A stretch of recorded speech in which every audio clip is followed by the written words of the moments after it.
Hey guys, Assalamualaikum. This is me, Isharat. Welcome back to my another mini blog. আর দেখতেই পাচ্ছো আজকে কি নিয়ে ভিডিওটা কি আমাদের বাসায় আম গাছে একটা মধুর চাক বসেছিল। ওই মধুর চাকটা ভাঙার জন্য লোক আসছে। দেখো কত সুন্দর করে মধুর চাকটা ইজিলি ভেঙে ফেলছে।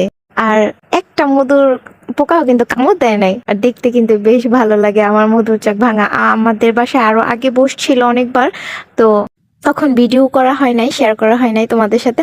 তাই আজকে ভাবলাম যে ভিডিওটা করে তোমাদের সাথে শেয়ার করি। আর আমি দেখার জন্য খুবই এক্সাইটেড ছিলাম। আর প্রথমেই তো বলছি মাঝখানে কিন্তু মধুর চাকটা চলে গেছিল, আবার নতুন করে বসছে। এটা ফার্স্ট ভাঙা হয়েছে নতুন বসার পরে। দেখো কত মাশাল্লাহ মাশাল্লাহ, আল্লাহর কত সুন্দর হয়েছে, আল্লাহর কি নিয়ামত, আল্লাহর কি দান। দেখছো কত ফ্রেশ সুন্দর একটা মধুর চাক হয়েছে। আর বেসিক্যালি যারা মধুর চাক ভাঙে তারাই কিন্তু এই মধুটা চেপে হাফ তারা নিয়ে যায়, আর হাফ যাদের মধু তাদেরকে দিয়ে যায়, মানে যারা গাছের মালিক তাদেরকে দিয়ে যায়। আর এইটা রাখছি খাওয়ার জন্য, এমনিতে নাকি খাওয়া যায়। আমি কখনো খাই নাই, আগে ভাঙছে পরে আম্মু বলছিল খাওয়ার জন্য, কেমন লাগে আমি নেই নাই। এখন এটা রেখে আমি আগে মধুটা নিয়ে নিব। আর আজকে বলছিলাম যে আমি এই কাজটা করব আর কি, মধুটা বের করব চাক থেকে। দেখো মাশাল্লাহ অনেক সুন্দর ফ্রেশ মধু, কিন্তু আসলে আল্লাহর দান অতুলনীয়, যার কোনো তুলনাই হয় না, তাই না? আর মধুটাও কিন্তু অনেক অনেক ফ্রেশ, খেতেও কিন্তু ভীষণ ভালো। আর এতটুকু মধু হয়েছে প্রায় 2 কেজি মতো মধু হয়েছে।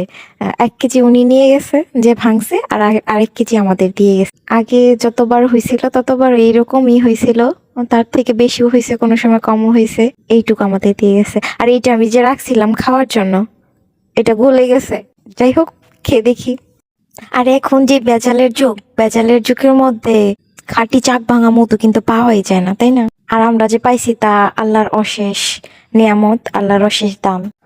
সব মধু গলে গেছে, তো কি করার, এটাই খেয়ে দেখি কেমন হয়েছে, কেমন লাগে। আলহামদুলিল্লাহ, ভীষণ ভীষণ টেস্টি। মধু তো এমনিতেই টেস্টি, এটা একটু বেশি টেস্টি লাগতেছে বিকজ আমাদের বাসার না, তাই। আর এই সাবাটা কিন্তু ফেলে দিতে হয়, আবার কেউ ভেবো না আমি খেয়ে ফেলছি। আমার আপু কিন্তু জিজ্ঞেস করছে তুই কি খেয়ে ফেলছো, আমি বলছি যে না না আমি খেয়ে ফেলি নাই, ভিডিও ভয়েস দেওয়ার সময় অবভিয়াসলি বলে দিব এটা। যাই হোক, দেখা হবে অন্য কোনো ভিডিওতে। আজকে এই পর্যন্তই, টাটা।